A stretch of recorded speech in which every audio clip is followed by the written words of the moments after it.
اگر آپ دنیا کی کامیابی کو حقیقت سمجھتے ہیں، اس کے نقصان کو بھی حقیقت سمجھتے ہیں، اس کا مطلب یہ ہے کہ آپ کو دنیا کا یا ظاہر کا دھوکہ لگ گیا ہے۔ اب دین کی آپ کے لیے کوئی اہمیت نہیں ہے، یہ ایک بات نوٹ کر لیں بنیادی طور پہ۔ دین، شریعت مطہرہ، اللہ کا حکم، نبی کا طریقہ، تقوی کی روش، یہ آپ کے لیے اہم چیزیں نہیں ہوں گی، کیونکہ آپ نے تو منزل بدل لی۔ منزل بدلنے سے آپ کا راستہ بدل جائے گا۔ اللہ اکبر، اللہ اکبر، اللہ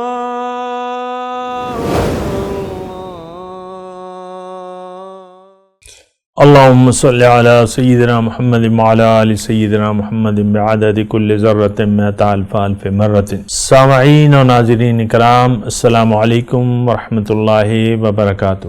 آج کا ہمارا موضوع یہ ہے کہ ہم تقوی کی روش کیسے اختیار کریں۔ تو یہ سوال، یہ موضوع بجائے خود اپنی جگہ اہم ہے۔ اول تو یہ ہے کہ ہمارے لیے، میں جہاں تک آج کے معاشرے کی بات کروں جس میں میں اور آپ رہ رہے ہیں، ان لوگوں ہمارے لیے تقوی کی کوئی اہمیت نہیں ہے، اور صرف تقوی ہی نہیں لیکن پورے دین سے ہم لوگ غافل ہیں، اور اس کی ہماری نظر میں کوئی خاص اہمیت نہیں ہے۔ ہمارے لیے اہمیت جو ہے وہ دنیا کی زندگی ہے، اس کے علاوہ ہمارا کوئی اور مدعی زندگی نہیں ہے۔ تو ایک بات یہ نوٹ کر لیں کہ اگر آپ کا مقصد حیات یعنی جینے کا مقصد دنیا کی زندگی ہے، تو آپ وہ تقوی اختیار ہی نہیں کر سکتے جس کا اللہ تعالی ہم سے مطالبہ کر رہا ہے۔ تقوی کی روش اختیار کرنی ضروری ہے، متقی بننا ضروری ہے، احتیاط سے زندگی گزارنا ضروری ہے۔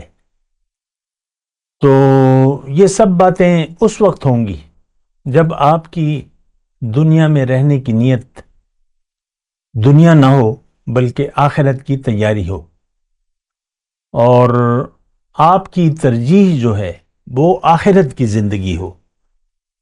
یعنی اگر دنیا کی زندگی آپ کے لیے اہم ہے، یہ ایک عام بات میں کر رہا ہوں، اس کو ذرا سمجھے کہ اگر آپ کے لیے اہمیت جو ہے وہ دنیا کی زندگی ہے، یا دوسرے الفاظ میں اگر آپ دنیا کے دھوکے کا شکار ہو گئے، اور اس جملے سے میرا مطلب یہ ہے کہ اگر آپ دنیا کی کامیابی کو حقیقت سمجھتے ہیں، اس کے نقصان کو بھی حقیقت سمجھتے ہیں، اس کا مطلب یہ ہے کہ آپ کو دنیا کا یا ظاہر کا دھوکہ لگ گیا ہے۔ اب دین کی آپ کے لیے کوئی اہمیت نہیں ہے، یہ ایک بات نوٹ کر لیں بنیادی طور پہ۔ دین، شریعت مطہرہ، اللہ کا حکم، نبی کا طریقہ، تقوی کی روش، یہ آپ کے لیے اہم چیزیں نہیں ہوں گی، کیونکہ آپ نے تو منزل بدل لی۔ منزل بدلنے سے آپ کا راستہ بدل جائے گا۔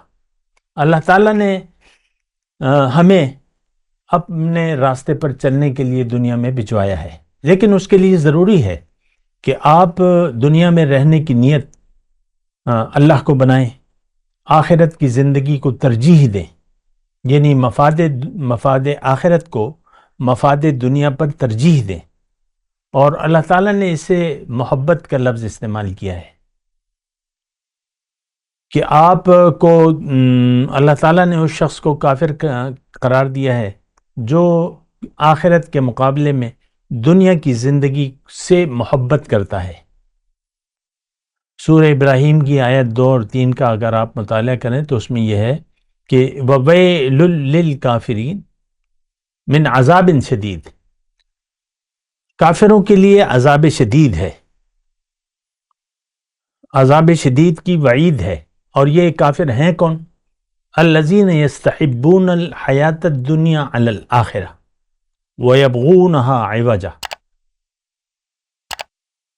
یہ کافر جو ہے وہ لوگ ہیں، اللہ تعالیٰ فرما رہے ہیں، وہ لوگ ہیں جنہوں نے جو ترجیح دیتے ہیں، الفاظ تو محبت کے ہیں، اور میں ترجیح سے اس کو کہ آپ ترجیح دیتے ہیں، یہ کافر جو ہے وہ دنیا کی زندگی کو آخرت پر ترجیح دیتے ہیں. یستحبون ذالک بانہم مستحب الحیات الدنیا علی الآخرہ. دوسری جگہ بھی تقریباً یہی ملتی جلتی آیات ہے.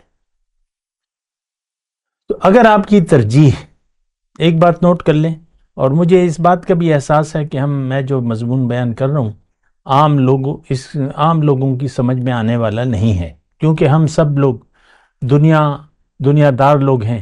دنیا ہی ہمارا زندگی گزارنے کا مدعا ہے. ساری دوڑ دھوپ ہماری دنیا کے لیے ہے. دیکھیں، اللہ تعالیٰ ہمیں دنیا کی زندگی یا دنیا کے کام کرنے سے روکتا نہیں ہے. دنیا کی یعنی اسلام میں رہبانیت نہیں ہے. لا رہبانیت فی اسلام. اسلام میں یہ نہیں ہے کہ آپ ترک دنیا کر دیں، نہیں، یہی زندگی آپ جئیں گے اور جینا پڑے گی آپ کو. لیکن اس میں آپ کی نیت جو ہے اس کا بہت بڑا دخل ہے. نیت آپ کو بنانی ہوگی اللہ کی، اور اللہ کی ملاقات کی تیاری آپ کے پیش نظر ہونا ہوگی. تو اگر آخرت پر ہمارا یقین نہیں ہے تو پھر ہمارا رخ ہوگا دنیا کی طرف، اور ہماری تمام کوششیں، تمام سوچ و بچار صرف دنیا کی ہوگی. اور یہ دیکھیں ایک ٹیسٹ ہے، اگر آپ خود اپنا یعنی محاسبہ کرنا چاہیں، آپ اپنی سوچوں کو دیکھ لیں، آپ اپنی خوشیوں کو دیکھ لیں، کن باتوں پر آپ خوش ہوتے ہیں اور کن باتوں پر آپ رنجیدہ ہوتے ہیں، پریشان ہو جاتے ہیں، غمناک ہو جاتے ہیں. آپ کی کیا امیدیں ہیں دنیا میں رہنے کی؟ آپ کی امیدیں کیا ہیں؟ کیا توقعات ہیں؟ کیا منصوبے ہیں؟ کیا آپ کا آئیڈیل ہے زندگی کا؟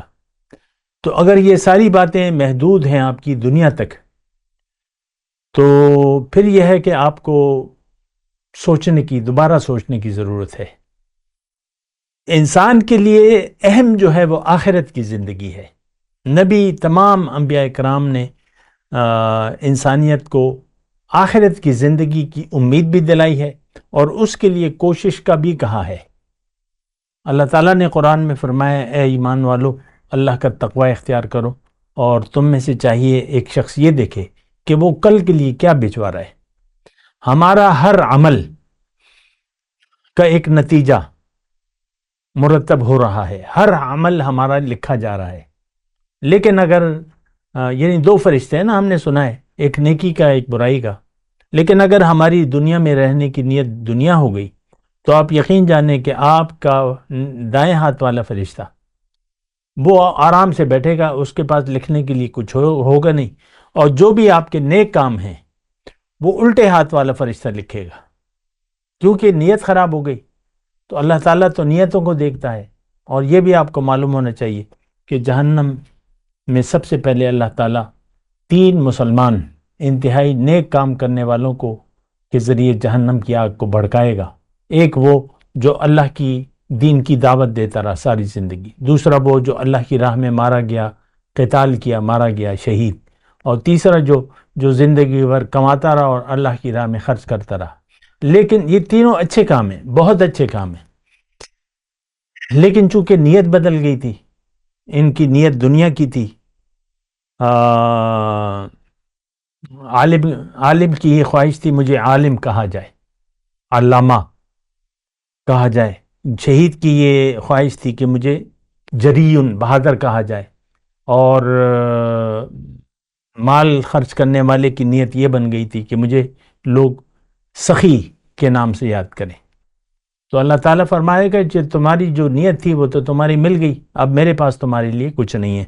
تو دیکھیں، تقوی کی روش جب تک آپ کے زندگی کا نصب العین یعنی مقصد آخرت نہیں ہو جاتی تو باقی ساری باتیں آپ بھول جائیں.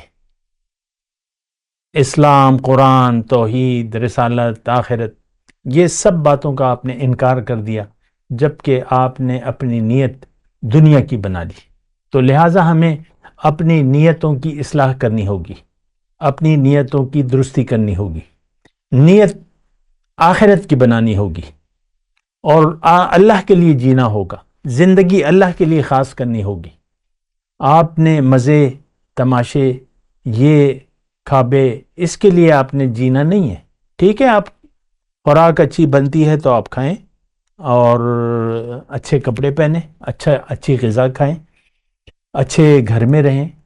اگر اللہ تعالیٰ نے آپ کو دیا ہے تو آپ استعمال کریں دنیا کو. اس میں کوئی بلکہ ضروری ہے کہ ہم جتنی اچھی خوراک کھا سکتے ہیں، جتنے اچھا رہ سکتے ہیں، جتنا اچھا لباس آپ پہن سکتے ہیں، اللہ تعالیٰ کی نعمتوں کا اثر آپ کو آپ کے جسم پر نظر آنا چاہیے. اس میں کوئی قباحت نہیں ہے، یہ اللہ تعالیٰ نے ہمارے لیے ہی بنائی ہے. تو دنیا کا استعمال جائز ہے بلکہ لازم ہے. دنیا کی نعمتوں کو استعمال کرنا چاہیے، لیکن نیت اگر آپ کی خراب ہو گئی اور دنیا ہو گئی نیت، تو پھر یہ تمام حلال کام حرام ہو جائیں گے. یہ بات بھی نوٹ کر لیں. وآخر دعوانا الحمدللہ رب العالمین. مولاي صل وسلم دائما ابدا على حبيبك خير الخلق كلهم.